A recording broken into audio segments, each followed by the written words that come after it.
வெளிப்படுத்தின விசேஷம் 1ஆம் அதிகாரம் 10ஆம் வசனத்திலே இருந்து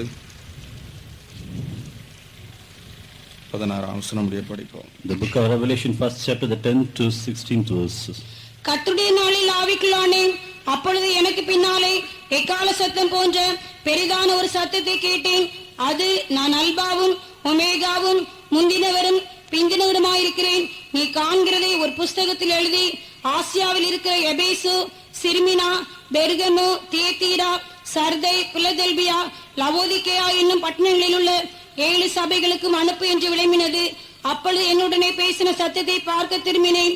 திரும்பின போது 7 பொன் குத்துவிளக்குகளையும் அந்த 7 குத்துவிளக்குகளின் மத்தியிலே நிலையங்கி தரித்து மார்பருகே பொற்கட்சியை கட்டியிருந்த மனுஷகுமாரனுக்கு ஒப்பானவரையும் கண்டேன். அவருடைய சிரசும் மயிரும் வெண்பஞ்சை போல உறைந்த மலையை போல நிலையங்கி தரித்து மார்பருகே பொற்கட்சியை கட்டியிருந்த மனுஷகுமாரனுக்கு ஒப்பானவரையும் கண்டேன். அவருடைய சிரசும் மயிரும் வெண்பஞ்சை போல உறைந்த மலையை போலவும் இருந்தது, வெண்மையாயிருந்தது. அவருடைய கண்கள் அக்னி ஜுவாலை போல் இருந்தது. அவருடைய பாதங்கள் உலைக்களத்தில் காய்ந்த பிரகாசமான வெண்கலம் போல் இருந்தது. அவருடைய சத்தம் பெருவளத்து இறைச்சலை போல் இருந்தது. தமது வலது கரத்திலே 7 நட்சத்திரங்களை ஏந்தி கொண்டிருந்தார். அவர் வாயிலிருந்து இருபுறமும் கருக்குள்ள பட்டயம் புறப்பட்டது. அவருடைய முகம் வல்லமையா பிரகாசிக்கிற சூரியனை போல் இருந்தது. தேவனுக்கு மகிமை உண்டாவதாக. Glory be to God. யோவான் அப்போஸ்தலன் பத்மதீவிலே ஆவிக்குள்ளான பொழுது ஆண்டவராகிய இயேசு கிறிஸ்துவினுடைய ஒரு மெய்யான சாயலை தன்னுடைய தரிசனத்திலே காண்கிறார். The apostle John, while he was in the land of Patmos and while he was in the spirit of the Lord, on the day he saw the real image of God in his vision. நேற்றைக்கு நான் உங்களுக்கு சொன்னது போல பரலோகத்திலே பல நிலையில் ஆண்டவராகிய கிறிஸ்துவை யோவான் காண்கிறார். As I have told you earlier yesterday, John the apostle saw Jesus Christ in different ways who was in heaven. அதே நேரத்தில் இங்கே காண்கிற தரிசனம் கிறிஸ்து பரலோகத்தில் இருக்கிற நிலவரம் அல்ல, நிலையங்கி தரித்தவராக குத்துவிளக்கின் நடுவிலே உலாவிக் கொண்டிருக்கிற நிலையாயிருக்கிற. And here he saw Jesus, but it was not the status of Jesus in heaven, but he was clothed with a garment down to the foot. அந்த 7 பொன் குத்துவிளக்குகளும் 7 சபைகளாம் என்று அதே அதிகாரம் 20ஆம் வசனத்தில் நாம் படிக்கிறோம். In the same chapter 20th verse we see that the 7 stars or the 7 candlesticks are the 7 churches.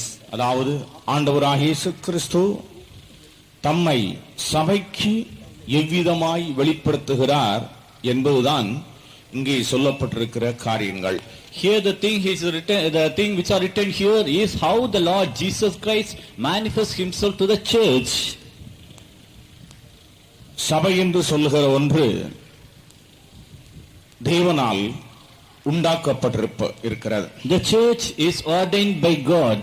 சபைக்காகத்தான் கர்த்தராகிய இயேசு கிறிஸ்து இந்த உலகத்திலே வந்து தம்முடைய ஜீவனை கொடுத்தார். Only for the church of God Jesus Christ came into the world and he gave up his own life. சபையை தமக்கு முன்பாக கரை, திரை, பிழை முதலானவைகள் ஒன்றும் இல்லாமல் பரிசுத்தமும் பிழையற்றதுமான மகிமையுள்ள சபையாக தமக்கு முன் நிறுத்திக் கொள்வதற்காக தம்மை தாமே அதற்காக ஒப்பு கொடுத்தார். To present himself, to present before God a blameless and an approvable church, that he gave up his own life. கிறிஸ்து எப்படி இருக்கிறாரோ அதே நிலையில் சபையும் காணப்பட வேண்டும் என்பதே அவருடைய முக்கிய நோக்கமாயிருக்கிறார். How Jesus is, in that same way the church is also should be present. It is the purpose. சபையானது கிறிஸ்துவிலிருந்து கற்று கிறிஸ்துவின் மூலமாக கிறிஸ்துவை போல் ஆக வேண்டியது அவசியமாயிருக்கிறார். The church should learn from God and it should learn from Christ and it should be like Christ. கர்த்தருக்கு ஸ்தோத்திரம். Praise be to the name of the Lord. தான் நேற்றைய தினத்திலே அவருடைய நிலையங்கியை குறித்து நாம் சிந்தித்தோம். So yesterday we have been meditating about his garment down to the foot. அங்கி அல்லது வஸ்திரம் என்று சொல்லும் பொழுது அது சரீரத்தோடு சம்பந்தப்பட்ட ஒன்றாயிருக்கிறது. The garment is related to the body. ஒரு சரீரம் இல்லாவிட்டால் ஒரு அங்கியோ வஸ்திரமோ மனிதனுக்கு அவசியமில்லை. If there is no body, man will not be having a necessity to wear a garment. ஆகவே தான் தேவத்துவத்தினுடைய பூரணமெல்லாம் சரீர பிரகாரமாக கிறிஸ்துவுக்குள்ளே வாசமாயிருக்கிறது என்றும் அந்த பூரணம் என்ன என்பதை குறித்தும் கடந்த இரவிலே நாம் சிந்தித்தோம். So yesterday night we have been meditating about the perfection or about the fullness of Godhood and how it should dwell in the body of man. மனிதன் பூரணத்தை அடைந்து கொள்ள வேண்டியது இந்த சரீரத்தில் இருக்கும் பொழுது நடக்க வேண்டிய நிறைவேறி முடிய வேண்டிய காரியம். Man should attain the perfection while he is living in the world in this same body. கர்த்தருக்கு ஸ்தோத்திரம். Praise be to the name of the Lord. இரண்டாவதாக அதே கிறிஸ்துவை பற்றி அங்கே படிக்கிறோம். அவர் மார்வருகே பொற்கச்சை கட்டினவராய் காணப்படுகிறார். Secondly, about the same Christ we read that he had girt about the paps with a golden girdle. கர்த்தருக்கு ஸ்தோத்திரம். Praise be to the name of the Lord. பொதுவாக உபதேச ரீதியாக ஒரு சத்தியத்தை இதிலிருந்து நாம் படித்திருப்பதுண்டு. And we might have read some doctrine in this way. அதாவது அது கிறிஸ்து சபையை போஷிக்கிற ஒரு பகுதியாக நாம் படித்திருக்கிறோம். That we have read that it is the part by which the Lord Jesus nourished the church. ஆனால் இன்னொரு காரியத்தை கூட நாம் சிந்திக்க முடியும். But one more thing that we can understand from this. என்னாகும் 11ஆம் அதிகாரத்தினுடைய 12வது வசனத்திலே படிக்கும் நேரத்திலே Numbers 11th chapter the 12th verse. மோசே இடத்தில் ஆண்டவர் ஒரு காரியத்தை சொன்னதை பற்றி மோசே சொல்லி புலம்புகிற நெருக்கத்திலே ஒரு கஷ்டமான சூழ்நிலையில் ஆண்டவரை பார்த்து சொல்லுகிறது நாம் அங்கே பார்க்கிறோம். Here we read how Moses was in a very troubled state and how he was replying to God. படியுங்கள். இவர்களுடைய பிதாக்களுக்கு நான் ஆணையிட்டு கொடுத்த தேசத்துக்கு நீ இவர்களை முளையின்கள பாலகனை தகப்பன் சுமந்து கொண்டு போவது போல உன் மார்பிலை அணைத்துக் கொண்டு போ என்று நீ என்னோட சொல்லும்படி இந்த ஜனங்களை எல்லாம் கற்பந்தரித்தேனோ, இவர்களை பெற்றது நானோ. இந்த ஜனங்களை எல்லாம் தகப்பன் சுமந்து கொண்டு போகிறது போல இவர்களை அணைத்து கொண்டு போ என்று சொல்லும்படிக்கு நான் இவர்களை கற்பம் தரித்தேனோ. Have I considered all these people, have I begotten them, that thou shouldest that I should carry them in the bosom as the father. மார்பிலே அணைத்து கொண்டு போ என்று சொல்லும்படிக்கு நான் இவர்களை எல்லாம் கர்ப்பம் தரித்தேனோ. Have I considered all these people that I should carry them in my bosom. அதிலே இருந்து நாம் விளங்கிக் கொள்ளுகின்றவென்றால் மார்பு என்று சொன்னால் ஒரு அரவணைக்கிற அணைத்துக் கொள்ளுகிற ஒரு பகுதியாயிருக்கிறார். From this we can understand that the bosom signifies the embracing part. கிறிஸ்து தாயை போல் போஷிக்கிறவர் மாத்திரமல்ல, மறுபகுதியிலே தகப்பனை போல் அவர் அணைக்கிறவராகவும் இருக்கிறார். Not only Christ as a mother he feedeth or nourisheth us, but as the father he embraces us. சிலர் நன்றாக போஷிப்பார்கள், ஆனால் அவர்களுக்கு அணைக்க தெரியாது. Few people do nourish the children, but they do not know the way to embrace their children. ஆண்டவர் சபையை போஷித்து காப்பாற்றுகிறது மட்டுமல்ல, சபையை அரவணைக்கிறார். Not only the Lord God feedeth and nourisheth the church, but he also embraces the people. அரவணைக்க வேண்டுமானால், அணைக்க வேண்டுமானால் அதற்கு ஏற்ற ஒரு மார்பு அவசியமாயிருக்கிறது. So if we are to be embraced, then we need a great bosom. கர்த்தருக்கு ஸ்தோத்திரம். Praise be to the name of God. ஏசாயா தீர்க்கதரிசன புத்தகம் 40ஆம் அதிகாரத்தினுடைய 11ஆம் வசனத்தை நாம் படிக்கும் பொழுது Isaiah 40 chapter the 11th verse when we read, அங்கே ஆண்டவர் ஜனத்தை நடத்தும் விதத்தை பற்றி தீர்க்கதரிசியின் மூலமாக உரைப்பதை நாம் பார்க்கிறோம். there we read how the Lord God is feeding his own people. ஒரு மேய்ப்பன் மந்தையை நடத்துகிறது போல, as a shepherd is feeding the sheep, அவர் தம்முடைய ஜனத்தை நடத்துவார். and he shall lead his people. அவர்களை தம்முடைய புயத்தினால் சேர்த்து he shall carry them in his shoulders, அவர்களை அணைத்துக் கொள்வார் என்று சொல்லி இருக்கிறார். and he shall carry them in his bosom. படியுங்கள். மேய்ப்பனை போல தமது மந்தையை மேய்ப்பார், ஆட்டுக்குட்டிகளை தமது புயத்தினால் சேர்த்து தமது மடியிலே சுமந்து கரவலாடுகளை மெதுவாய் நடத்துவார். கர்த்தருக்கு ஸ்தோத்திரம். Praise be to the name of God. அவர்களை அணைக்கிற ஒரு அனுபவத்தை நாம் அங்கே பார்க்கிறோம். there we read a part of embracing. தேவன் ஜனத்தை நடத்துகிறார், ஜனத்தை போஷிக்கிறார், மறுபகுதியிலே ஜனத்தை அணைத்துக் கொள்ளுகிறார். The Lord God is leading the people, he is nourishing the people, and the same way he is embracing the people. அணைத்துக் கொள்ள வேண்டுமானால், if at all we should be embraced, அந்த அரவணைப்புக்குள் இருக்கிறவர்கள் எந்த நிலையுள்ளவர்களாய் இருக்க வேண்டும் என்பதை நாம் சற்று சிந்திக்க வேண்டும். If we are to be embraced, then how the people should be? நம்ம எல்லோரும் அரவணைப்பை மிகவும் விரும்புகிறோம். We all need to be embraced. ஆண்டவராய் இயேசு கிறிஸ்துவும் கூட இந்த உலகத்தில் இருக்கும் பொழுது அனைத்து மனுஷரை பற்றி நாம் பார்க்க முடியும். Even we read where the Lord Jesus Christ was in the world, some persons were embraced by Jesus. யாரை இயேசு அணைச்சார் தெரியுமா? Do you know who was embraced by Jesus? பெரிய தடியான மனுஷரை அணைத்ததாக சொல்லவில்லை. It is not written here that he was a very fat person.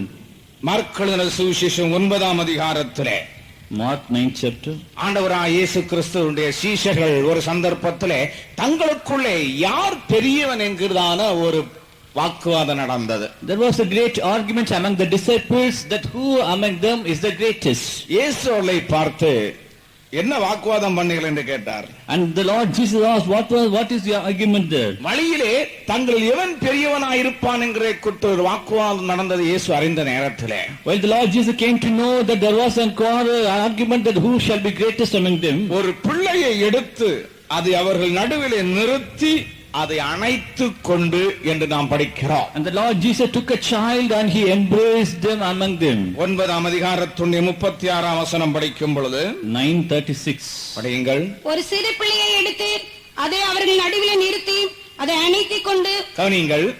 ஒரு பிள்ளையை எடுத்து அவர்கள் நடுவிலே நிறுத்தி அப்படி விடல, அந்த பிள்ளையை அணைத்துக் கொண்டு.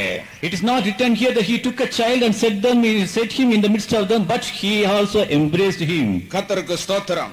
Praise be to the name of God. இதே காரியத்தை மார்க் 10ஆம் அதிகாரத்தினுடைய 16ஆம் வசனம் படிக்கிற நேரத்தில் Mark 10:16 we read, தாழ்த்த வேண்டிய ஒரு பகுதியை பற்றி ஆண்டவர் பேசும் பொழுது அங்கேயும் ஒரு சிறு பிள்ளை எடுத்து நிறுத்தி அந்த பிள்ளையை அணைத்துக் கொண்டு என்று சொல்லி இருக்கிறார். where the Lord chose about the part of humbling ourselves, there also the Lord took for an example a child in his arms. 10ஆம் அதிகாரத்தினுடைய 16ஆம் வசனம். அவர்களை அணைத்துக் கொண்டு அவர்கள் மேல் கைகளை வைத்து அவர்களை ஆசீர்வதித்தார். கர்த்தருக்கு ஸ்தோத்திரம். Praise be to the name of God. அணைத்துக் கொண்டு அவர்கள் மேல் கைகளை வைத்து அவர்களை ஆசீர்வதித்தார். And the Lord Jesus embraced and put the hands on them and he blessed them. இதிலே இருந்து தேவன் யாரை அணைக்கிறார் என்பதை நாம் விளங்கிக் கொள்ள வேண்டும். So from this we can understand who shall be embraced by God. ஆட்டுக்குட்டிகளை தம்முடைய புயத்தோடு சேர்த்து மடியிலே அவர் சுமந்து அணைத்துக் கொண்டு போகிறார். He shall gather the lambs with his arm and carry them in his bosom. மோசேயிடத்திலும் கூட சொன்னார், ஆண்டவர் சொன்னார், ஒரு தகப்பன் தன் பிள்ளைகளை சுமந்து கொண்டு போகிறது போல மார்பிலே அணைத்துக் கொண்டு போ என்று சொன்னாராம். Even to Moses the Lord God has said that as the child is taken up in the arms of his father, that you carry these people. கர்த்தருக்கு ஸ்தோத்திரம். Praise be to the name of God. அப்படியானால் யாரைத்தான் தேவன் அணைத்துக் கொண்டு போவார், அல்லாவிட்டால் யாரை தான் ஆதரிப்பார், அரவணைப்பார்? If it be so, then who shall be embraced by God or who shall be comforted by God? சின்ன குழந்தைகள் என்பது அல்ல பிரியமானவர்களே, அங்கே இயேசு கிறிஸ்து குறிப்பிடுகிற முக்கிய காரியம் இரண்டு.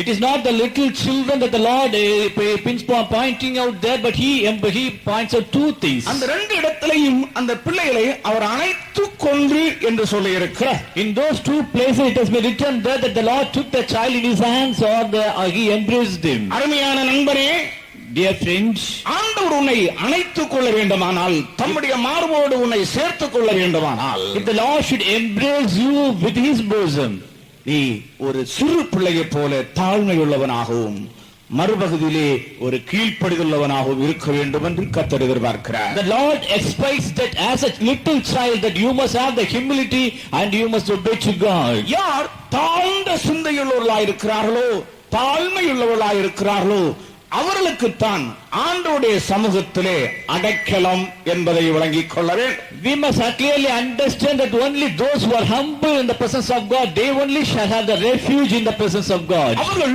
முழுவதும் ஆண்டவரை சார்ந்தே வாழ்கிறவர்கள். Wholly they shall lean upon God alone. ஆகவே 68ஆம் சங்கீதத்தினுடைய 5ஆம் வசனத்தை படிக்கும் பொழுது Psalm 68:5 5th verse we read, அங்கே சொல்லப்பட்டிருக்கிற காரியம் என்னவென்றால், what is written there? படியுங்கள். தம்முடைய பரிசுத்த வாசஸ்தலத்தில் இருக்கிற தேவன் திக்கற்ற பிள்ளைகளுக்கு தகப்பனும் விதவைகளுக்கு நியாயம் விசாரிக்கிறவருமாய் இருக்கிறார். யாருக்கு அவர் தகப்பனாக இருக்கிறார்? to whom the Lord shall be the father. திக்கற்றவர்களுக்கு தகப்பனாயிருக்கிறார். A father of the fatherless. விதவைகளுடைய நியாயத்தை வழக்குகளை விசாரிக்கிறவராயிருக்கிறார். And he is the Lord judge of the widows. கர்த்தருக்கு ஸ்தோத்திரம். Praise be to the name of God. 65ஆம் சங்கீதத்தினுடைய 5ஆம் வசனத்தை படிக்கும் பொழுது Psalm 65:5 we read. சமுத்திரத்துடைய ஒரு முனை முதற்கொண்டு மறைமுனை வரைக்கும் பூமியின் கடையாந்தரம் வரைக்கும் உள்ளதான ஜனங்கள் நம்பும் நம்பிக்கையாயிருக்கிற எங்கள் தேவனாகிய கர்த்தாவே என்று சங்கீதக்காரன் கூப்பிடுவதை பார்க்கிறார். O God of our salvation, who are the confidence of all the ends of the earth and of them that are afar off upon the sea. கர்த்தருக்கு ஸ்தோத்திரம். Praise be to the name of God. நம்பும் நம்பிக்கையாயிருக்கிற தேவன்.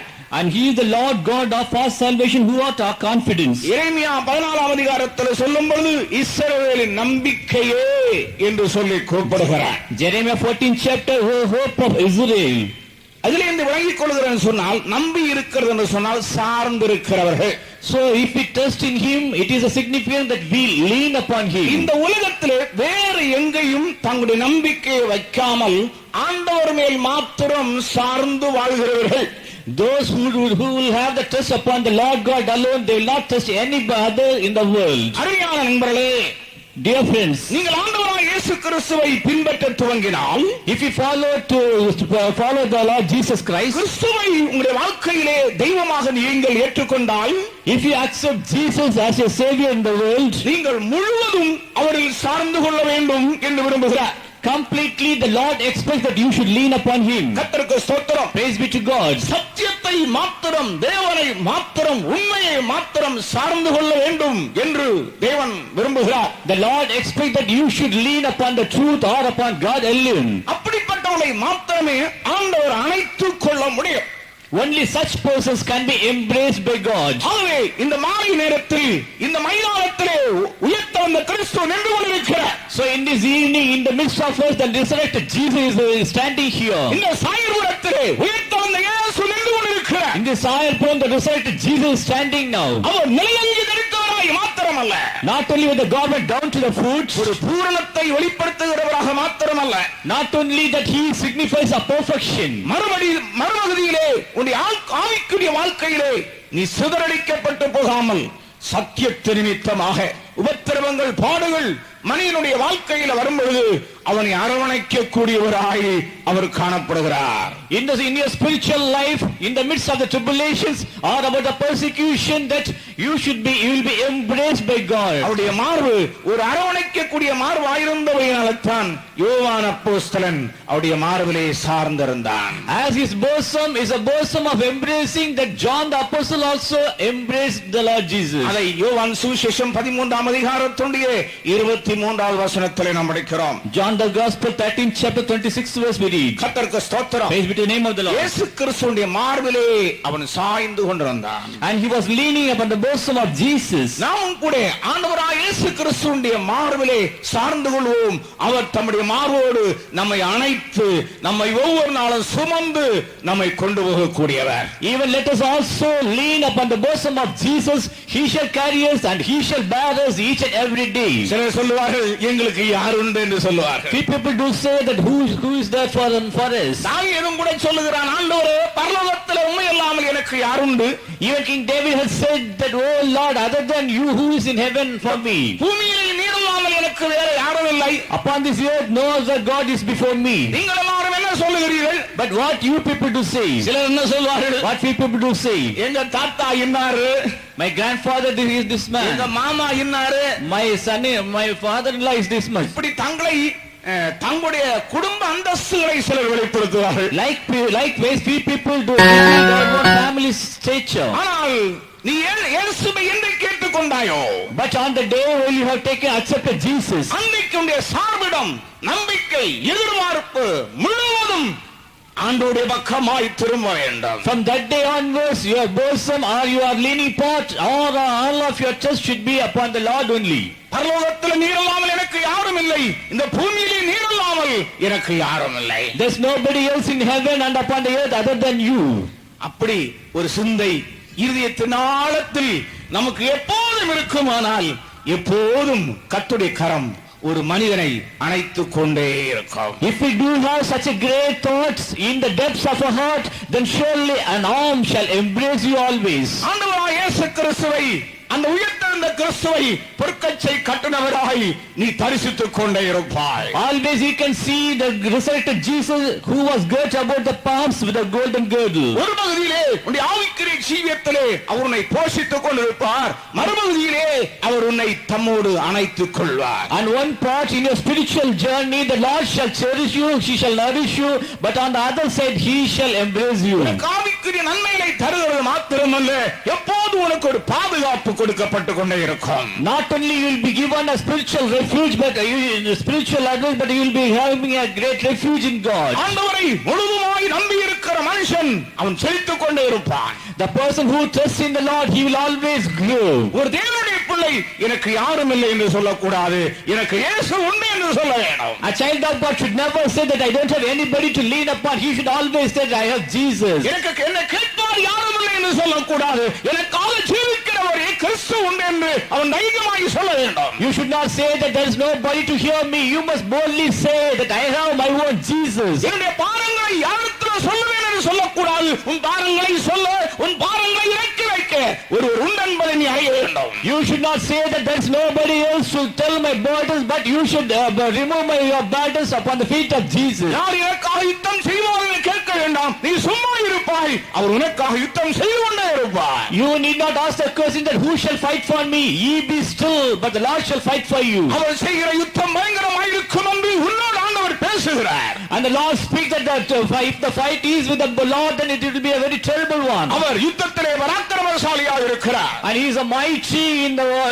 the battle. இந்த கூட்டத்தின் ஆரம்பத்திலேயே நம்மளுக்கு ஜெயம் கொடுக்கிற தேவனை ஸ்தோத்திரித்தோம் நாம் எல்லோரும். In the beginning of this meeting itself, that we have praised the Lord who gave us the victory. இப்பொழுதும் கூட நமக்கு ஜெயம் கொடுக்கிற ஆண்டவரை கரங்களை விட்டு ஸ்தோத்திரிப்போமாக. சுதுரம் சுதுரம் சுதுரம் சுதுரம். Praise the Lord, praise the Lord, praise the Lord, praise the Lord, praise the Lord. சுதுரம் சுதுரம் சுதுரம்.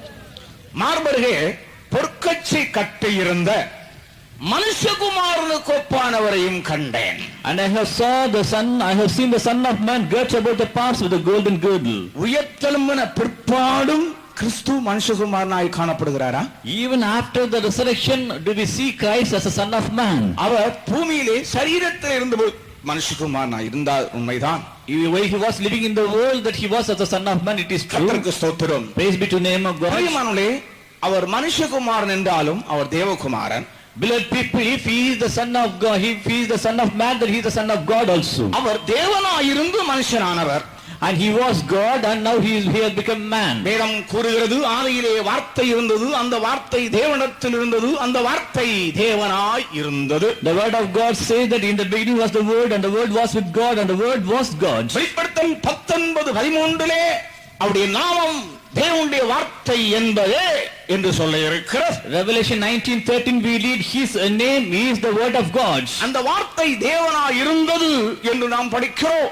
And we read that word was with God. அவர் தேவனாய் இருந்தபடியினால தான் பிரியமானவர்களே அவர் ஆராதிக்கப்படத்தக்கவராய் இருந்தார். As the word was God, he was a God to be worshipped. தெய்வம் மாத்திரம்தான் ஆராதிக்கப்படத்தக்கவர்.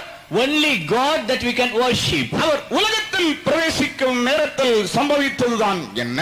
While he was entering into the world, what happened? எபிரேயர் 1:6 நாம் படிக்கும் நேரத்தில் Hebrews 1:6 will read. அவர் உலகத்தில் பிரவேசிக்கும் பொழுது தேவதூதர்கள் யாவரும் தொழுது கொள்ள வேண்டும் என்கிற ஒரு உத்தரவு பரலோகத்திலிருந்து உண்டாயிற்று. While he was entering into the world, there was a commandment from heaven that let all the angels of God worship him. தேவதூதர் யாவரும் அவரை தொழுது கொள்ள வேண்டும்.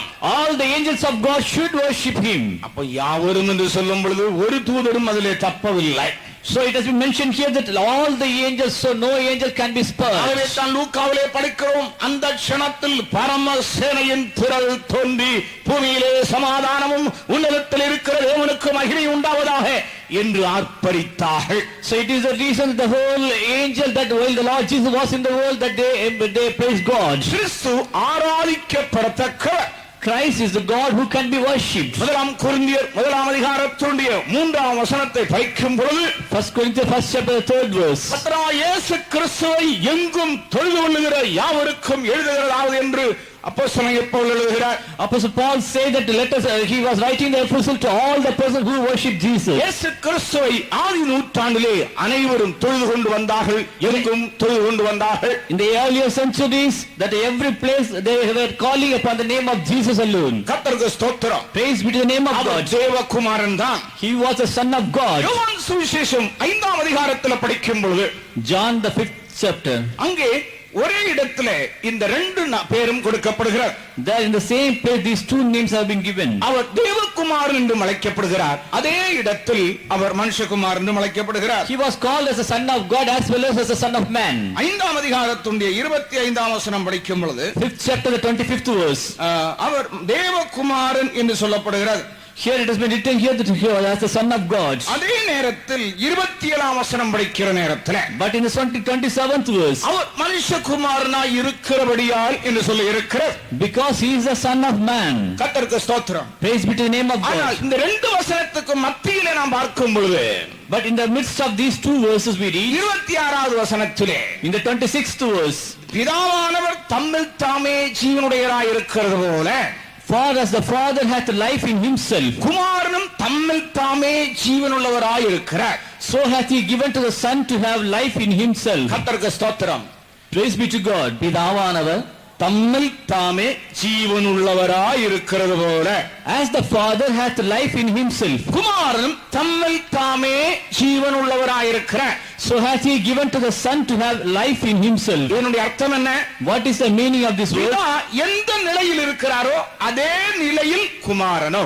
What is the status of the Father? In the same way the Son also. ஆகவே தான் பவுல் சொல்கிறார், பிதாவுக்கு சமமாய் இருந்ததை கொள்ளையாடின பொருளாக எண்ணாமல்.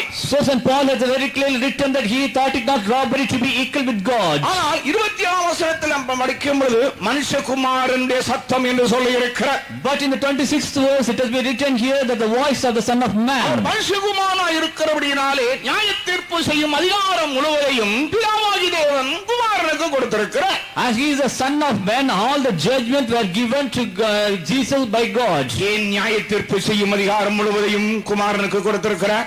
Why the authority to execute judgment was given to the Son of Man? Our மனுஷகுமாரனானபடியினால், As he was the Son of Man. இயேசு கிறிஸ்துவுக்கு நியாயத்தீர்ப்பு செய்யும் அதிகாரம் கிடைக்கிறதுக்கு ஒரு முக்கிய காரணம் என்ன தெரியுமா? Do you know what is the important reason that the Lord Jesus had the authority to execute the judgments? அவர் இந்த சரீரத்தில் உலகத்தில் வெளிப்பட்டு And he was manifested in the world in this ஒரு body. மனுஷ சாயலில் இந்த பூமியிலே வந்து In the incarnation of man that he came into the world. பாவம் இல்லாத ஒரு ஜீவியத்தை செய்து And he did a life without any sin. மனுக்குலத்தின் மேல் வரவேண்டிய நியாய தீர்ப்புகள் அனைத்தையும் தம்மேல் தன்னுடைய சரீரத்தில் ஏற்றுக்கொண்டு The judgment which was to come upon the man that he took it upon himself or upon his body. மனுஷன் ஏற்றுக்கொள்ள வேண்டிய சுமக்க வேண்டிய எல்லாவற்றையும் அவர் சுமந்தபடியினால் All the things which should be borne by the man that he bore it. அந்த ஆக்கினை தீர்ப்பு அனைத்தையும் இவர் தம்மேல் ஏற்றுக்கொண்டபடியினால் All the judgment as he took upon himself. இந்த சரீரத்திலே மரணத்தை அவர் ருசி பார்த்தபடியினால் As he tasted the death in this body. ஒவ்வொருவருக்காகவும் மரணத்தை ருசி பார்த்தபடியினால் As he tasted death for each and every person. ஒவ்வொரு மனுஷனுடைய பாவத்துக்காகவும் பிராயச்சித்தத்தை செலுத்தினபடியினால் As he paid the price for each and every sin of each and every person. மனுஷனை நியாயந்திருக்க வேண்டிய அதிகாரத்தை இயேசு கிறிஸ்து பெற்றுக்கொண்டார். So the Lord Jesus was able to have the authority to execute judgment over man. பத்மதீவிலே In the land of Patmos, நிலையங்கி தரித்தவரும் he wore the garment up to the foot. மாணவர்களே பொற்கச்சை கட்டினவருமாகிய The Lord Jesus who was with God to the மனுஷகுமாரனை அந்த பொன் குத்துவிளக்கின் நடுவிலே யோவான் காண்கிறார். He saw the Son of Man among the golden candlestick. மனுஷகுமாரன் அந்த இடத்திலே சொல்லுடைய அர்த்தம் என்ன? Why here it was mentioned as the Son of Man? அதுல இருக்கிற கருத்து என்ன? What is the meaning of it? அதாவது ஒரு ஆளுக்கு ஒரு உதவி செய்ய வேண்டுமானால், If we want to help some other person, அதாவது இப்போ இவர் பசியா இருக்கிறார். now he is in hungry. இவர் சொல்றார், He says, ரொம்ப பசியா இருக்கு. I'm in very much hunger. ஏன்டா சொல்றார் பசியா இருக்குன்னு சொல்றார்? And he says to this brother that I'm very hungry now. எனக்கு பசி என்னன்னே தெரியாட்டா, இவருக்கு பசிக்கு ஏதாவது நான் உதவி செய்ய முடியுமா? If I do not know anything about the hunger, then can I help him in this way? எனக்கு பசி என்னன்னே தெரியாது. I do not know what is the feeling of hunger. இவர் சொல்றார் தலைவலிக்குதுன்னு சொல்லுகிறார். He says that I have the head தலைவலி headache. என்னன்னு எனக்கு தெரியும். எப்படி நான் இவருக்கு உதவி செய்ய முடியும்? If I do not know anything about the headache, then how can I help this person? சரீரத்தில் இந்த வியாதி இருக்கிறது மிகவும் வேதனையா இருக்கிறதுன்னு சொல்லுகிறார். And he says that I have this type of sickness in me. வேதனை தெரியாதவருக்கு எப்படி வேதனைப்படுவதற்கு உதவி செய்ய முடியும்? If the person who hears it, if he do not know the pain of it, then how can he help it? அவர் மனுஷகுமாரன் ஆனபடியால் என்ன சம்பவித்தது? As he was a son of man, what happened to him? மனுஷன் அனுபவிக்க வேண்டிய எல்லாவற்றையும் தம்முடைய சரீரத்திலே அனுபவித்தார். What are all to be experienced by man that he took upon himself in this body? ஆகவே குத்துணத்தின் நடுவிலே உலாவிக் கொண்டிருக்கிற கிறிஸ்து உனக்கு உதவி செய்ய வல்லவர், சமயத்துக்கேற்ற சகாய.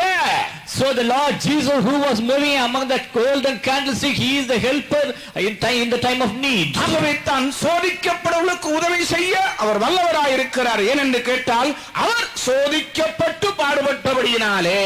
As he is able to deliver them who was in the troubles, because he had also gone through the same way. அவர் சோதிக்கப்பட்டு பாடுபட்டபடியினாலே சோதிக்கப்படுகிறவர்களுக்கு உதவி செய்ய வல்லவராயிருக்கிறார். As he was tempted and he had gone through the suffering, he is able to deliver you also. கர்த்தருக்கு ஸ்தோத்திரம். Praise be to the name of the Lord. ஆகவே இந்த சபையின் வாழ்க்கையிலே, So in the history of the church, மறுபகுதியிலே ஆவிக்குரிய வாழ்க்கையிலே, or in a spiritual life, உங்களுக்கு சத்தியங்களையும் பிரமாணங்களையும் தருவது மாத்திரமல்ல, not only to give you the ordinances and the உங்களை commandments, போதிக்கிறது மாத்திரமல்ல, not only to teach you, மறுபகுதியிலே உங்களை சுமக்கிறவராக, on the other part that he should carry you, மறுபகுதியிலே சூழ்நிலைக்கு ஏற்றபடி சகாயம் செய்கிறவராக, according to the circumstances that he shall give you the help, மனுஷகுமாரனுக்கு ஒப்பானவராக, comparing to the son of man, மறுபகுதியிலே சொன்னால் மனிதனுக்கு ஒப்பானவராக, like unto man,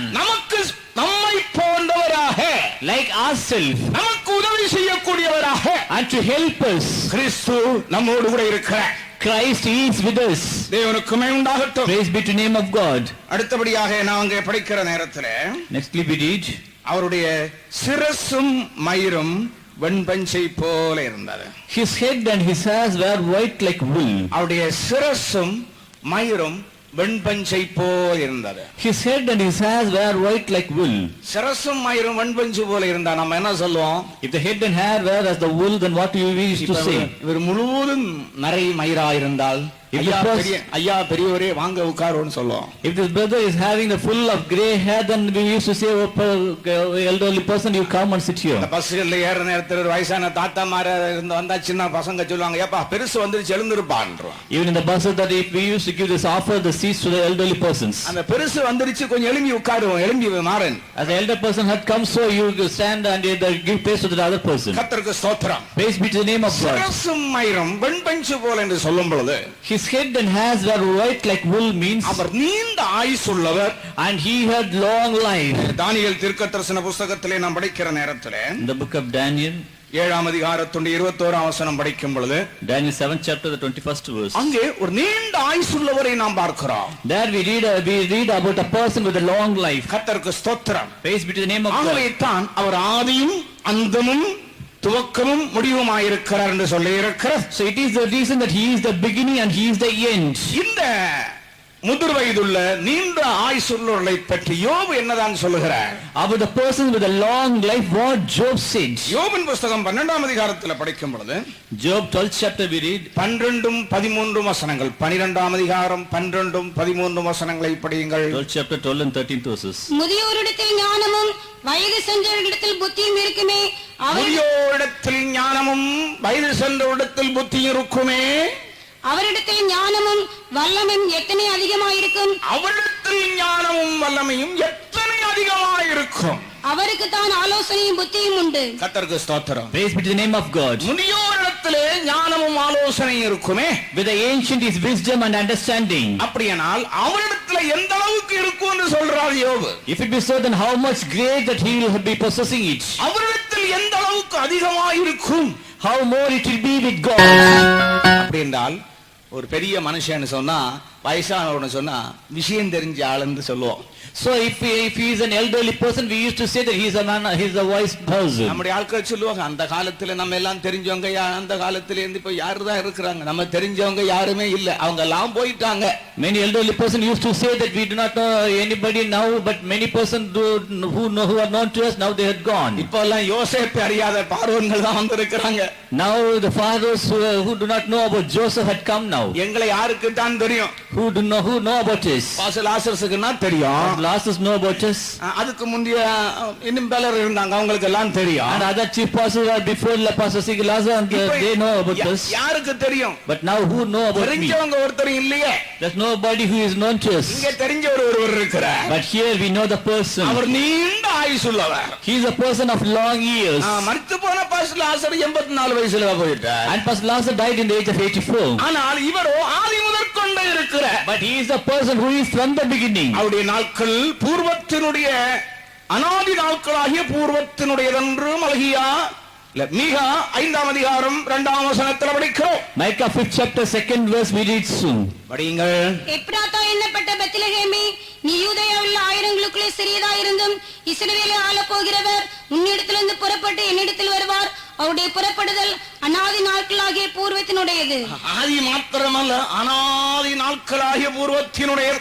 Whose goings forth have been from of old, from everlasting. ஆதி என்கிறவருக்கும் அநாதி என்கிறதுக்கு என்னதான் வித்தியாசம்? What is the difference between the beginning and the everlasting? இயேசு கிறிஸ்துவை ஆதி என்றும் சொல்லி இருக்கிறது, அநாதி என்றும் சொல்லி இருக்கிறது. Jesus Christ was mentioned as the beginning and as the everlasting. ஆதி என்று சொன்னால் துவக்குகிறவர், துவங்கினவர். Beginning means those who is the beginner. சிருஷ்டிப்பிலே இருந்துதான் ஆதி என்று துவங்குகிற ஆரம்பிக்கிறார். Only from the creation we read about the beginning. சிருஷ்டிப்புக்கு முன்னே அநாதி. But before creation we call it as the everlasting. இயேசு கிறிஸ்து ஆதியாகவும் இருந்தார், அப்படி என்றால் சகலத்தையும் சிருஷ்டிக்கிறவராய் இருந்தார் என்ற அர்த்தம். Jesus Christ was the beginner, means that he was able to create everything. ஆனால் சிருஷ்டிப்புக்கு முன்னே அவர் இருந்தார். But even though he was before the creation also. ஆகவே தான் அநாதியாய் அபிஷேகம் பண்ணப்பட்டேன் என்று அவரை பற்றி சொல்லி இருக்கிறார். So it has been written here that he was anointed even before everlasting. கர்த்தருக்கு ஸ்தோத்திரம். Praise be to the name of God. அவருடைய சிரசும் மயிரும் வெண்பஞ்சு போன்றிருக்கிறார். His hair and head were as white like wool. அது அவருடைய ஞானத்தின் பகுதியாயிருக்கிறார். It signifies his wisdom. ஞானம் என்றால் என்ன? What do we mean by wisdom? சகல திட்டங்களும் எல்லாம் அவருக்குள் இருக்கிறது என்பது. All the plans are in him. நீங்கள் கொலோசியர் 2ஆம் அதிகாரத்தினுடைய 3ஆம் வசனத்தை படிக்கும் பொழுது, Colossians 2nd chapter the 3rd verse. ஞானம் அறிவு என்கிற பொக்கிஷங்கள் எல்லாம் அவருக்குள் இருக்கிறது என்று படிக்கிறோம். In whom are hid all the treasures of wisdom and knowledge. ஞானம் அறிவு என்கிற பொக்கிஷங்கள் அனைத்தும் அவருக்குள்ளே இருக்கிறது. In whom are hid all the treasures of wisdom and understanding. அந்த ஞானம் என்பது என்ன? What do we mean by the wisdom? நம்மை குறித்துள்ளதான தேவனுடைய நோக்கம். The purpose of God concerning us. நம்மை குறித்துள்ளதான தேவனுடைய நோக்கம், The purpose of God concerning us is அனைத்தும் கிறிஸ்துவிலேயே இருக்கிறது. everything is in Jesus. கர்த்தருக்கு ஸ்தோத்திரம். Praise be to the name of God. ஆகவே தான் அவருடைய சிரசும் மயிரும் வெண்பஞ்சு போல இருக்குன்னு சொல்லும் பொழுது, So it is a reason that his head and hairs were white like wool. சபையிலுள்ளதான ஒவ்வொரு தேவனுடைய பிள்ளைகளை குறித்து அவர் திட்டமுடையவராய் இருக்கிறார். Concerning each and every child of God, the Lord had a great clear plan. நம்மை குறித்துள்ளான தேவனுடைய திட்டம் என்ன? What is the plan? நாம் காணப்பட்டோம். We were all in the mind of God the Father in the form of eternity. எல்லாவற்றையும் சிருஷ்டிப்பதற்கு முன்னே, Before creating all these things, கிறிஸ்து நம்மை கண்டு களிகூர்ந்து கொண்டே இருந்தார். Christ had seen us and he was rejoicing in him. அவர் பூவுலகத்திலே மனுமக்களுடனே மகிழ்ந்து கொண்டிருந்தார். And he was rejoicing with the other men. நம்ம எல்லாரையும் தம்முடைய சிந்தையிலே கண்டு சந்தோஷப்பட்டு கொண்டிருந்தார். He had seen all of us in his mind and he was rejoicing with the thoughts. கர்த்தருக்கு ஸ்தோத்திரம். Praise be to the name of God. காலம் நிறைவேறின போது, At the time had fulfilled. தாயின் வயிற்றிலே நாம் உருவாகி இந்த உலகத்துக்கு வந்தோம். And we came through the womb of our mother. கர்த்தருக்கு ஸ்தோத்திரம். Praise be to the name of God. எழுத்தின்படி ஒரு தாயோ தகப்பனோ நமக்கு இருக்கலாம். Literally we may be having a mother or father, ஆனால் அவர்கள் நித்தியமானவர்களாய் இருக்க முடியாது. but they cannot be the eternal ones. ஆகவே அனைத்து ஜனங்களுக்கும் ஒரு பிதா உண்டு. So for all the people we have one God Father. நித்திய பிதா. He is the eternal Father. நித்தியமான பிதா. He is the eternal Father. Hallelujah. Hallelujah. அந்த நித்திய பிதாவை குறித்துள்ள வெளிப்படுத்தல் ஒரு தேவனுடைய பிள்ளைக்கு அவசியமாயிருக்கிறது. A child of God needs a revelation about the eternal God. இந்த பூமியிலே ஒரு தகப்பன் மரித்து போனால், In this world, if the earthly father dies, நம்முடைய நாம் என்ன செய்வோம்? what do we use? போயிட்டீங்களா போயிட்டீங்களா, இனி கல்யாணம் பண்ணி வைக்கிறது யாரு, என் காரியம் கவனிக்கிறது யாரு? And we used to cry, oh father, you have died, and who shall get me the marriage? ஐயோ அம்மா போயிட்டீங்களா, பாதி வழியில விட்டுட்டு போயிட்டீங்களா. Oh my mother, you have left us. கர்த்தருக்கு ஸ்தோத்திரம். Praise be to the name of God. நமக்கு ஒரு பிதா உண்டு, But we have one father. நமக்கு ஒரு தாயை போன்றவர் உண்டு. We have one like mother. Yeah Who is he? அவர் நித்திய பிதா. And he is the eternal father. கர்த்தருக்கு ஸ்தோத்திரம். Praise be to the name of God. நம்மை குறித்துள்ள முழு திட்டமும் அவருடைய மனதில் இருக்கிறார். And concerning us, he had a full and clear plan. ஆகையினால்தான் ஒரு தேவனுடைய பிள்ளை ஆண்டவரை நம்பி விசுவாசிக்கிறதுக்கு சற்றேனும் தயங்க கூடாது. So no child of God they should not have any doubt to follow Jesus. அவருடைய சிரசும் மயிரும் வெண் பஞ்சு போல காணப்படுகிறது. His head and his hairs were white like wool. போலவும் உறைந்த மழையை போலவும் வெண்மையா இருந்தது. It was white like wool, as white as snow. அடுத்த வசனம் அடுத்த பகுதியில் நாம் பார்க்கும் பொழுது, On the other part we read, அவருடைய கண்கள் அக்னி ஜுவாலையா இருந்தது. his eyes were as a flame of fire. அவருடைய கண்கள் அக்னி ஜுவாலையை போல் இருந்தது. His eyes were as a flame of fire. அதாவது ஒரு அக்னி ஜுவாலையினுடைய தன்மை என்ன? What is the nature of the flame of fire? அனைத்தையும் அது எரித்து சாம்பலாக்கி விடுகிறார். It will burn everything and it will make it into ashes. வேதத்திலே திருப்தி அடையாதவைகளை பற்றி சொல்லும் பொழுது அதில் ஒன்று அக்னி.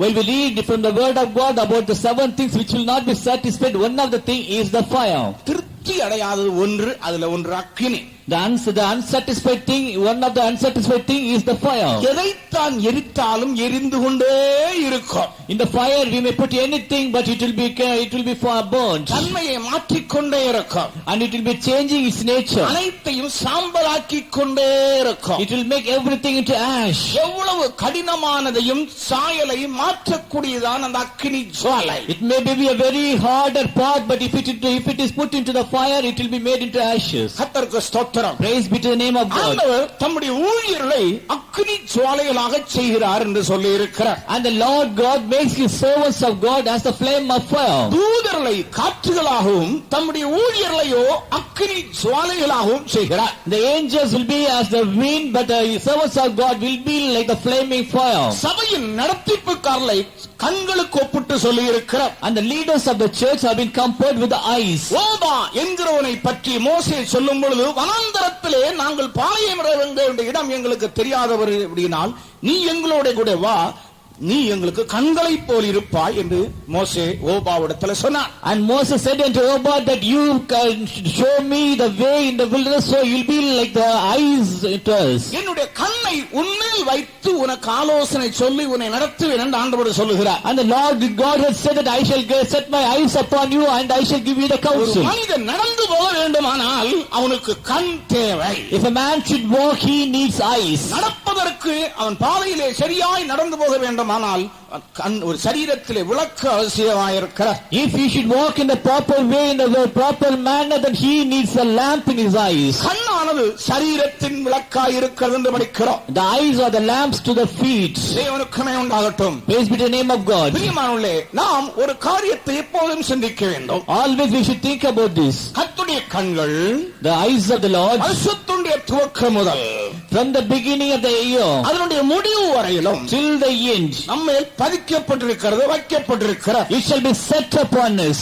அதே நேரத்தில் At the same time, இந்த கண்களுக்கு முன்பாக, and in this, before these eyes, இந்த கண்களுக்கு முன்பாக before these eyes, எந்த ஒரு சத்துருடைய வல்லமையும் நிற்க முடியாது. and no power of the enemy can stand. ஆண்டவராய் இயேசு கிறிஸ்துவை ஒருமுறை அந்த பிசாசு பிடித்த மனுஷன் பார்த்த பொழுது என்ன சொல்லுகிறான்? Once the devil possessed person, while he saw Jesus, what he said? ஜீரங்களை வேதனைப்படுத்தவா வந்தீர்? Have you come here to torment us? காலத்துக்கு முன்னே எங்களை வேதனைப்படுத்த வந்தீரோ? Have you come here before the time to torment us? கர்த்தர் தன்னை கண்டார் என்கிற அறிந்த உடனே While he saw that the Lord's eyes were seeing, எங்களை இங்கே இருந்து துரத்தி விடும்.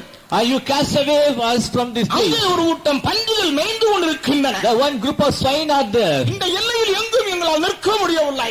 We are not able to stand in these borders. உமக்கு முன்பாக எங்களால் நிற்கவே முடியவில்லை. We cannot stand before you. எங்களை இங்கிருந்து துரத்து விடும். So you cast away us from this நாங்கள் place. இங்கிருந்து ஓடி விடுவோம். So we'll be running off from this place. உமக்கு முன்பாக எங்களால் நிற்கவே முடியாது. We cannot stand before you. கர்த்தருக்கு ஸ்தோத்திரம். Praise be to the name of God. அருமையான கர்த்தருடைய பிள்ளைகளே, Dear children of God, கர்த்தருடைய கண்களுக்கு முன்பாக நீங்கள் இருந்தால் if you are before the eyes of the Lord, முதலாவது உங்களுடைய ஜீவியம் மறுரூபமாகும். first of all, your life will be transfigured. அது எப்படி நமக்கு சொல்ல முடியும்? How can we say so? லூக்கான சுவிசேஷம் 22ஆம் அதிகாரத்திற்குள் வரும்பொழுது Luke 22nd chapter, 61வது வசனத்திலே 61st verse. ஆண்டவராகிய இயேசு கிறிஸ்து சிலுவையில் அடிக்கப்படுவதற்கு முன்னே Before the Lord Jesus was crucified, பேதுரு அவரை சபிக்கவும் சத்தியம் பண்ணவும் செய்தான். and Peter started to curse him, அவன் சொன்னான், and he said, நீர் எங்கு போனாலும் வாழ்விலும் சாவிலும் எல்லாம் நான் உம்மை காவலிலும் நான் உம்மை பின்பற்றுவேன் என்று சொன்னான். wherever you may go, in your death or in whatever may be the thing, but I'll follow you. ஆனால் ஒரு ஸ்திரீக்கு முன்பாக இயேசுவை மறுதலித்துக் கொண்டு நிற்கிறான். But he denied Jesus before a woman. இயேசு என்ன செய்தார்? What Jesus said, நம்ம என்ன செய்வோம்? if we are there, then what we used to say? சண்டாளப்பாவி கூட இருந்து குழி தோன்றியா? You are with me and now you are digging the pit for me. இவ்வளவு காலம் கூட இருந்து So long time that you were with me. என் கூடயே இருந்துட்டு நீ சாகுற இடத்துல சாவே உமக்காத்த மாதிரி இப்ப எல்லாம் சொல்லிட்டு இப்ப தெரியாது என்று சொல்லுகிறாயா? You were with me and you said unto me that where you die, I also die in the same place, but now you deny me. நாம் இவ்விதமாய் எல்லாம் நமக்கு விரோதமாய் யாராவது பேசினால் செய்தால் நம் நெருங்கினவர்கள், தூரமானவர்கள் அல்ல, நெருங்கினவர்கள் அப்படி செஞ்ச இப்படி செஞ்சுட்டானையா? If anybody who is very close to us, if they did these things to us, then what we used to see. ஆனால் இயேசு அப்படி சொல்லவே இல்லை. But Jesus never did so. அவர் அப்படியே நோக்கி பார்த்தார். And he looked upon Peter. பேதுருவை நோக்கி பார்த்தார். And he looked on Peter. திட்டவில்லை. And he had not rebuked him. முறைச்சு பார்த்தார்னு சொல்லவில்லை. He had not seen him with the sharp eyes. நம்ம முறைச்சு பார்ப்போம். We used to have the sharp eyes before us. இயேசு முறைச்சும் பார்க்கவில்லை. But Jesus did not do so. கண்களால் மருட்டிய உருட்டியும் He பார்க்கவில்லை. had not changed the eyes. எப்படி பார்த்தார்? But how he saw him. படியுங்கள் லூக்கா எழுதின சுவிசேஷம் 22ஆம் அதிகாரம். அப்பொழுது கர்த்தர் திரும்பி பேதுருவை நோக்கி பார்த்தார். சேவல் கூவுவதற்கு முன்னே நீ என்னை 3 தரம் மறுதலிப்பாய் என்று கர்த்தர் தன்னிடத்தில் சொன்ன வசனத்தை உடனே பேதுரு நினைவு கூர்ந்து வெளியே போய் மனக்கசந்து அழுதான். கர்த்தருக்கு ஸ்தோத்திரம். Praise be to the name of God. இயேசு சொல்லவில்லை, ஆனால் அவனுக்கு நினைவு வந்துருச்சு பார்த்த உடனே. Jesus did not say anything, but immediately while he saw the face of Jesus, he was able to remember. பார்வை அவனுடைய உள்ளத்தை உடைத்தது. The very sight of Jesus had broken his soul. பார்வை அவனுக்குள் ஒரு மனம் திரும்புதலை உண்டாக்கிற்று. The mere sight of Jesus was able to give a repentance in Peter. பார்வை அவருடைய கண்களின் ஒளி அவனுடைய ஜீவியத்துக்குள்ளே ஒரு பெரிய தேவனுக்கேற்ற துக்கத்தை கொண்டு வந்தது. The light of the eyes of Jesus was able to give a sorrow unto God. கர்த்தருக்கு ஸ்தோத்திரம். Praise be to the name of God. கர்த்தருடைய கண்களுக்கு முன்பாக நீயும் நானும் இருப்போமானால், if you and others are before the eyes of the Lord, நம்முடைய இருதயம் நொறுங்கிக் கொண்டே இருக்கும். always we will be having the broken heartiness. எந்த ஒரு பாவமானாலும் நாம் மறைத்து வைக்கவே முடியாது. Whatever may be the sin, we will never cover it. நாம் கர்த்தருக்கு பயந்து ஜீவிக்கிற ஒரு ஜீவியம் நமக்குள்ள இருக்கும். And we will have a life by which we may have the fear of godliness. நம்முடைய சபையிலே அக்கினி ஜுவாலை கொத்த கண்களுடையவராய் ஆண்டவர் அசைவாடிக் கொண்டிருக்கிறார். And in our church, the Lord is moving in our midst with the fires, with the eyes of flame of fire. அவருடைய கண்களுக்கு மறைவான சிருஷ்டி ஒன்றுமே இல்லை. There's nothing hidden before his eyes. ஆகவே அவருக்கு முன்பாக பேதுரு அழுதது போல் நாமும் தேவ சமூகத்தில் நம்முடைய நிலவரங்களை நினைத்து அழுது உருகுவோமாக.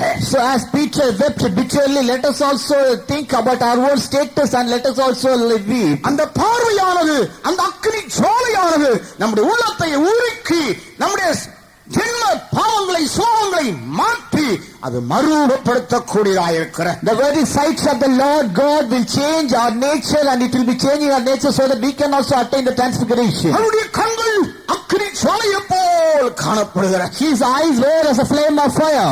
நாம் நம்முடைய கண்களை மூடி அந்த பத்மதீபிலே குத்துவிளக்கின் நடுவில் நின்று கொண்டிருக்கிற கிறிஸ்துவை சற்று நோக்கி பார்ப்போம். Let us close our eyes eyes, and if you look upon the Lord Jesus, who is standing among the candlesticks, அவருடைய கண்களின் ஒளியானது நம்மை சூழ பிரகாசிக்கிறதை நம்மால் காண முடியும். and we can feel that the sight of the Lord, eyes of the Lord shall shine அந்த upon us. கண்களின் ஒளிக்கு முன்பாக நம்முடைய குறைகளை நாம் கண்டுபிடிக்க முடியும். So before the eyes of the Lord, we can find out the faults which are in us. நம்முடைய பின்மாற்றங்களை அந்த வெளிச்சத்திலே நாம் காண முடியும். In that light, we can come to know about our backsliding nature. நம்முடைய தோல்விகளை அந்த கண்களின் மத்தியிலே நாம் காண முடியும். In the midst of the eyes of the Lord, we can see our defeats. நம்முடைய பலவீனங்களை அந்த இடத்திலே நாம் கண்டுபிடிக்க முடியும். We can find out our own weaknesses in that place. நம்முடைய கல்லான இருதயமானது அந்த இடத்திலே கரைந்து போவதை நாம் காணலாம். We can see that our stony heart will be melting down. இந்த மாலை நேரத்தில் ஏதாவது ஒரு காரியத்தில் உன் இருதயம் கடினப்பட்ட இந்த இடத்துல வந்திருக்கிறாயோ, In this evening, you might have been hardened by some of the other things, and you might have come here. இதாகிலும் ஒரு பொய் சொல்லிக் கொண்டு கர்த்தருடைய சமூகத்தில் நீ வந்திருக்கிறாயோ, You might have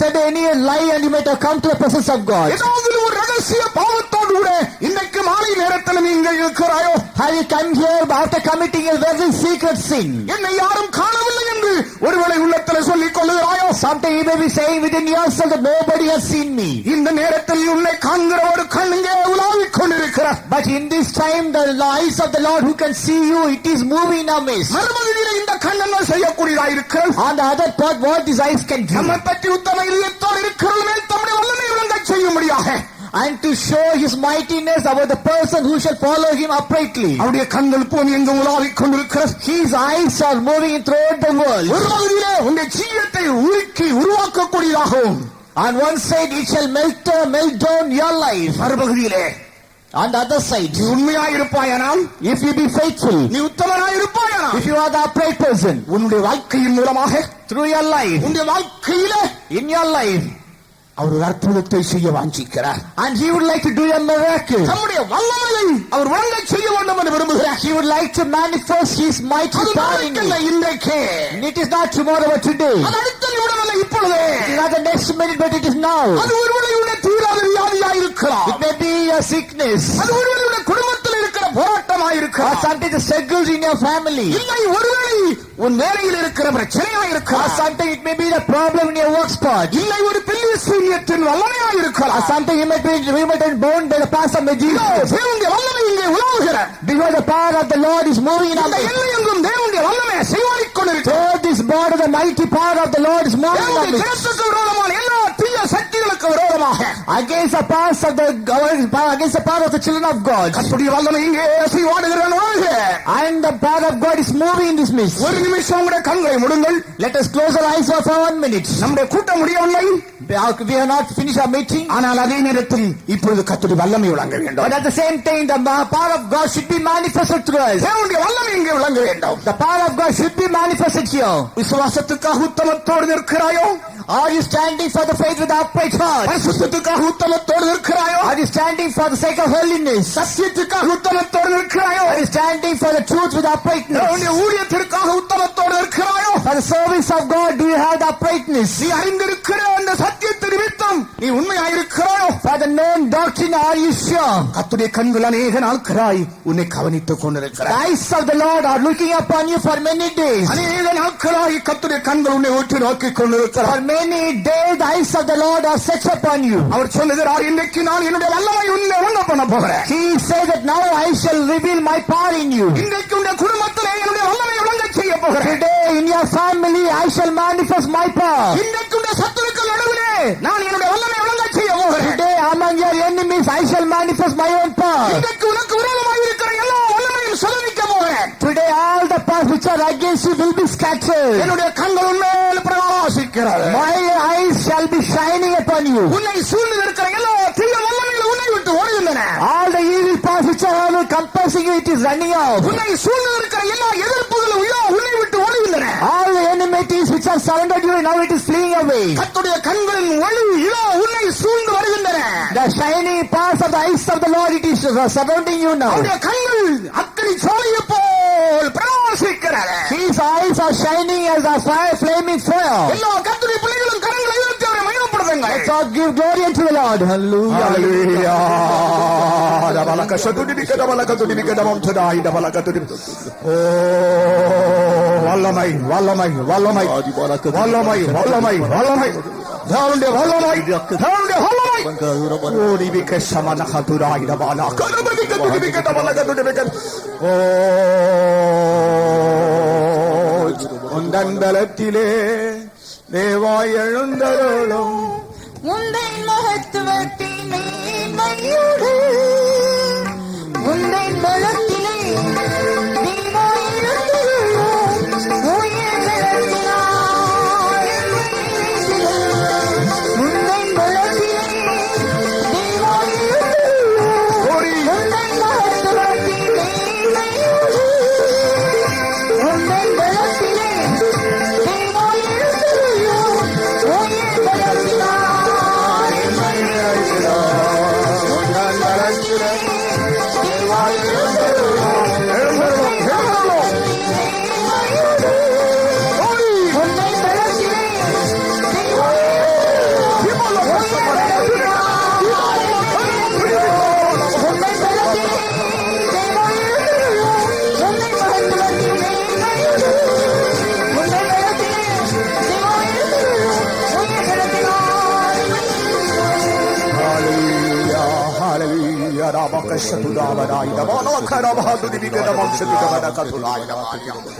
Jesus, praise the Lord, praise the Lord, praise the Lord.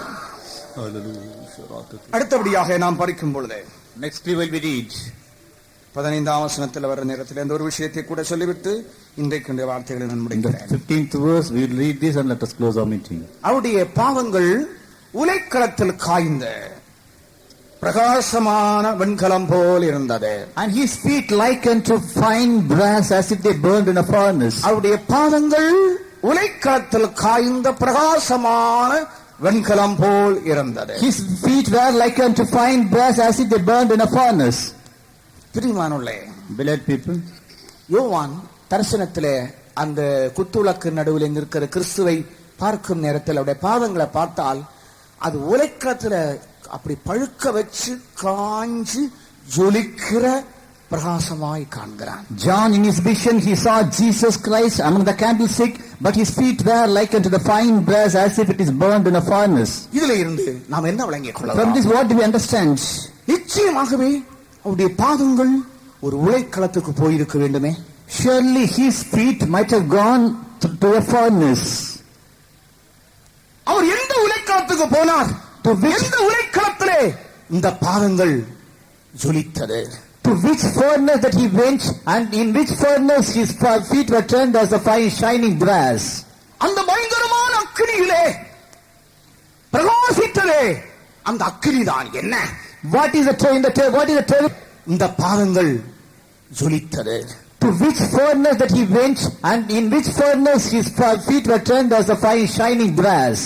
அந்த பயங்கரமான அக்கினியிலே பிரகாசித்ததே அந்த அக்கினிதான் என்ன? What is the terrible furnace, and what is the terrible fire in it? ஒருவராலும் அணைக்க முடியாத ஒரு பயங்கரமான அக்கினியிலே இந்த பாதங்கள் நின்று கொண்டே இருந்தது. And it is a very terrible fire which cannot be quenched by any other person, but his feet were able to stand in the midst of that fire. அனைத்து மனுஷருடைய கோபாக்கினியின் கலசமும் இந்த உலையிலே எரிந்து கொண்டு வந்தார். And the wrath of the wrath of all other men and the vial, it is burning in the furnace. உலகத்தில் உள்ள அனைத்து மனுஷருடைய பாவத்து நிமித்தமாய் வந்திருக்கிற அனைத்து கோபங்களும் இந்த உலைக்களத்தில் எரிந்தது. And the sins of all the persons in the world, it were all burning in this furnace. அந்த உலைக்களம் எது?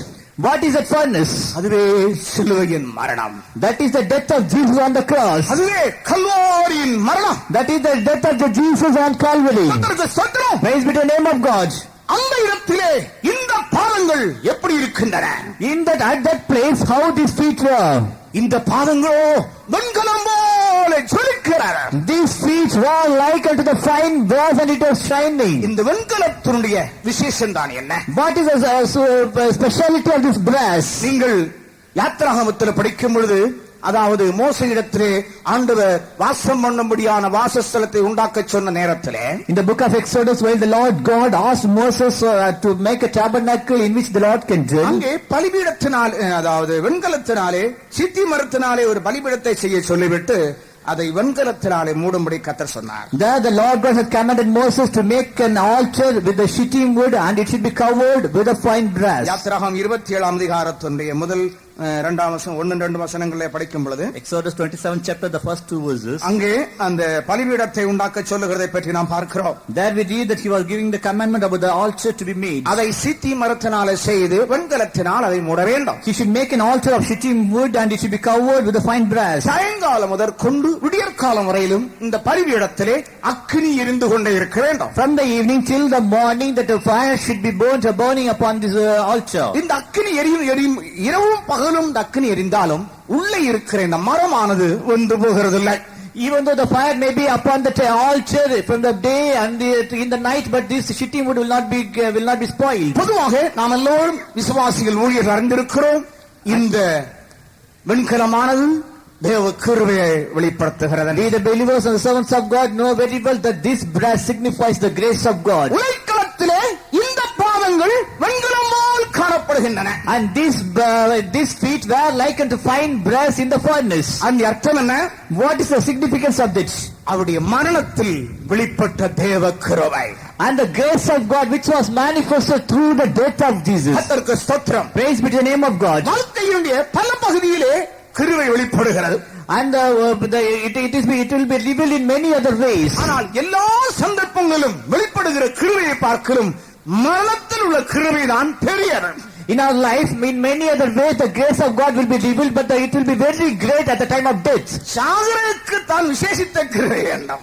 Only to die, we need a very special grace. அந்த கிருபையை இயேசு அனுபவித்தார். That grace was enjoyed by Jesus. எபிரேயர் 2:9 படிக்கும் பொழுது Hebrews 2nd chapter, the 9th verse. தேவனுடைய கிருபையினாலே அவர் மரணத்தை ருசி பார்த்தார் என்று சொல்லி இருக்கிறார். By the grace of God, he was able to taste the death. தேவனுடைய கிருபையினாலே அவர் மரணத்தை ருசி பார்த்தார். By the grace of God, he was able to taste the death. கர்த்தருக்கு ஸ்தோத்திரம். Praise be to the name of God. பிரியமானவர்களே, Beloved people, அந்த கல்வாரி மரணத்தின் போது at the time of the death on the Calvary, அவர் முழுவதும் கிருபையினால் நிரப்பப்பட்டவராக இருந்தார். he was filled with the grace of God. அதாவது அந்த மரணம் கிறிஸ்துவை அழித்து போடவில்லை, கிறிஸ்துவை பாதுகாத்தது. The death could not destroy Jesus, but it was able to preserve Jesus. சிலுவையின் மரணம் கிறிஸ்துவ மார்க்கத்தை அழிக்கவில்லை, சிலுவையின் மரணம் கிறிஸ்துவின் மார்க்கத்தை உயர்த்தினார்.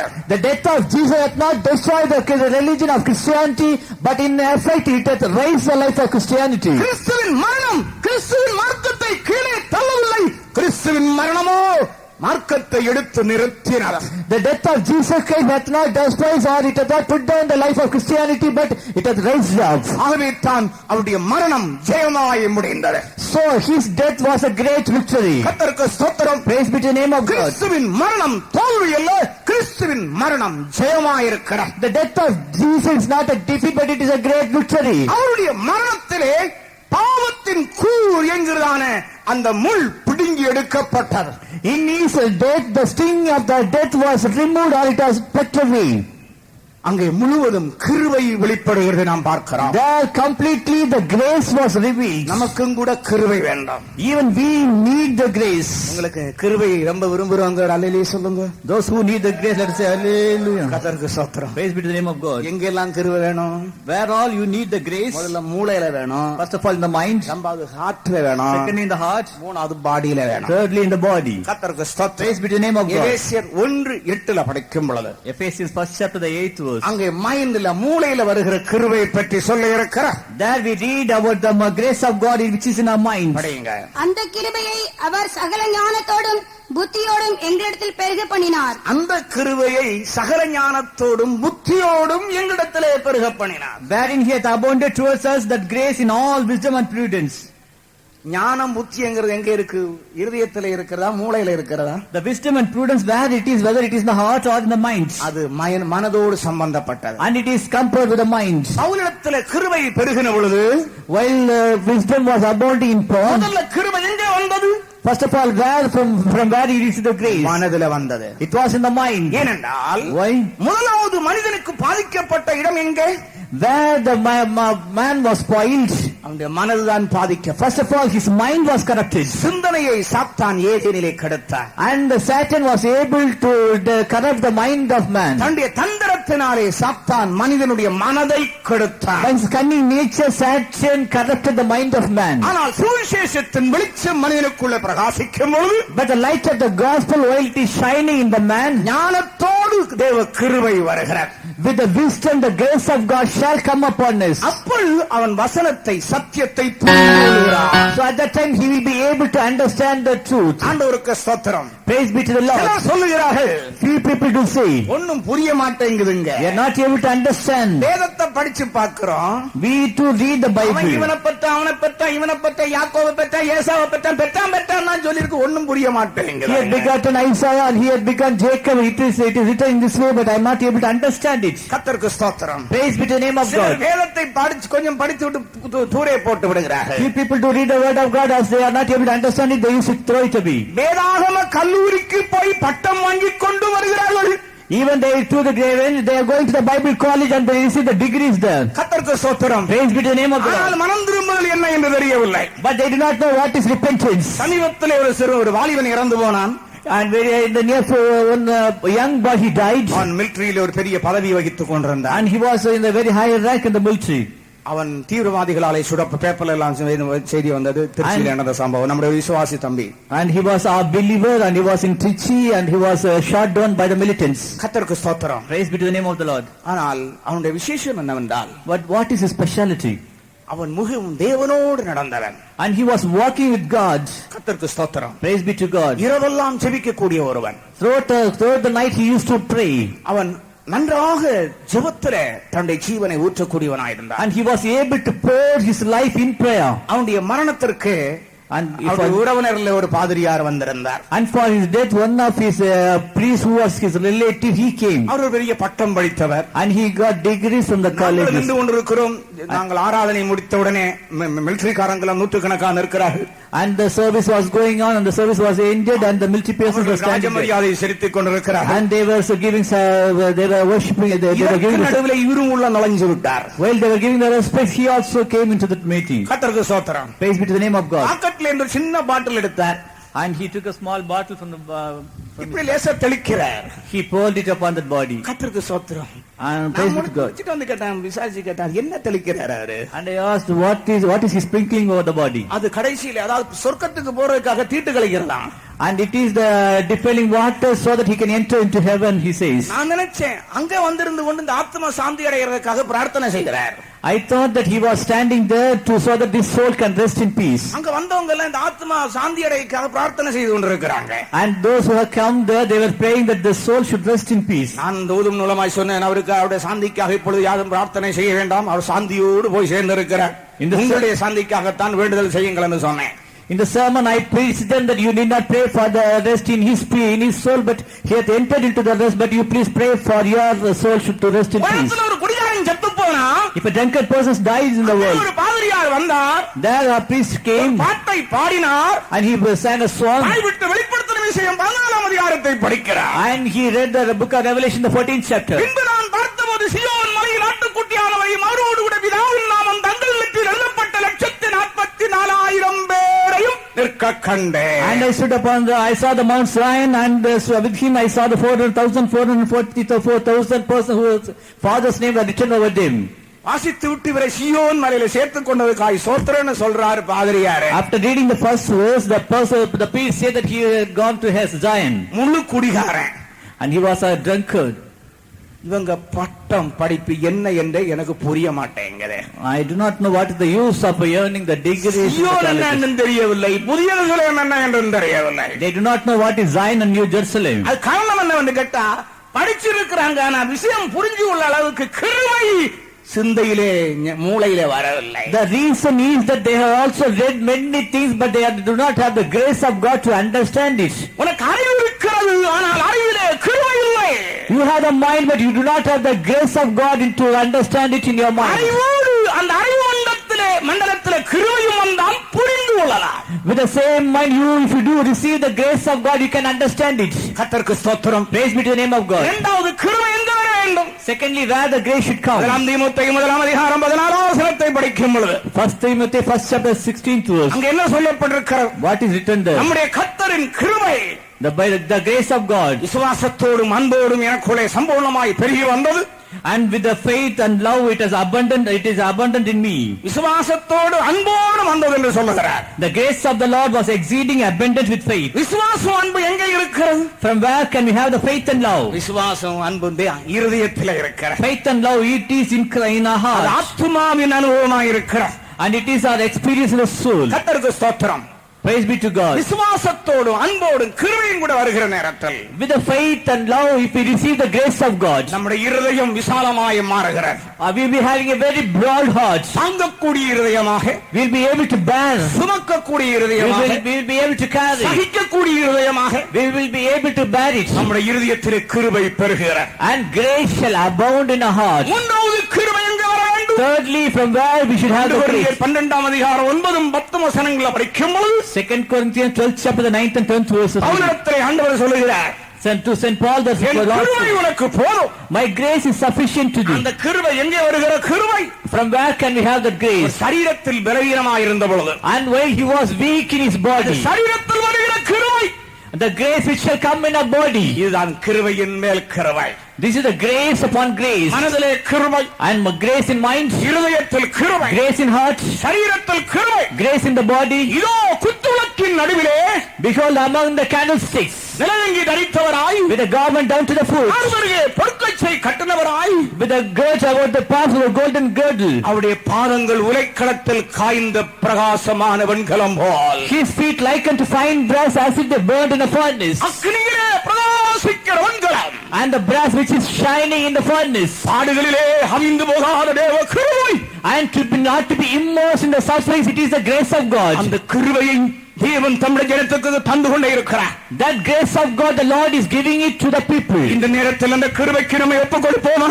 For let us also surrender to the grace now. இன்றைக்கு அநேகர் என்ன சொல்லுகிறார்கள்? Today what do many people say? எங்களுக்கெல்லாம் அப்படி கிருபை இருக்கு, எங்களுக்கு அப்படி இல்லை என்று சொல்லுகிறார்கள். You all have such a grace, but we do not have such grace. பட்சபாதம் இல்லாத தேவன் The Lord is not respect of persons. நமக்கு காத்திருக்கிறவர்களுக்கு, And those who do wait upon Him, கிருபைக்காக காத்திருக்கிறவர்கள், those who do wait for the grace of God, இந்த சத்தியத்தின்படி ஜீவிக்கும்படியாக, and to live according to this இந்த doctrine, விசுவாசத்தில் நிலைத்திருக்கும்படியாக, to abide in this faith, ஆண்டவருக்காக பாடுபடும்படியாக, to suffer for the Lord. இதோ கிருபை உங்கள் மேல் பெருகி வருகிறது. Behold, the grace of God shall abound upon you. எத்தனை பேர் அந்த கிருபைக்கு இந்த நேரத்தில் தாழ்த்து? How many of you shall humble for the grace? எல்லாரும் அந்த கிருபைக்காக சற்று நேரம் ஒப்புக் கொடுங்கள். Let us all surrender for the grace. இதோ இந்த இடத்திலே தேவனுடைய கிருபை தம்முடைய ஜனத்தின் மேல் அபரிமிதமாய் பெருகி வருகிறது. Behold, the grace of God shall abundantly poured upon His people. உன்னுடைய சிரசின் மேல் ஒரு சத்தம் கேட்கிறது. Above your head is the voice of the Lord. கிருபை உண்டாவதாக, கிருபை உண்டாவதாக. Let there be grace, let there be grace. கிருபை பெற்றவளே வாழ்க. Ye receive the grace, you have found favor in the sight of the Lord. கிருபை பெற்றவளே வாழ்க. You have found favor with the Lord, ye shall live. கிருபை பெற்றவனே வாழ்க. You have found favor with the Lord, ye shall live. இந்த நேரத்தில் தேவ கிருபை உன்னை சந்திக்கிறது. Now the grace of the Lord shall meet you. எல்லாரும் தேவனுடைய கிருபை கற்பனையுங்கள். Let us all surrender to the grace of God. வார்த்தைகள் மூலமாய் ஆண்டவர் நமக்கு உதவி செய்வாராக. Let the Lord bless us through His words.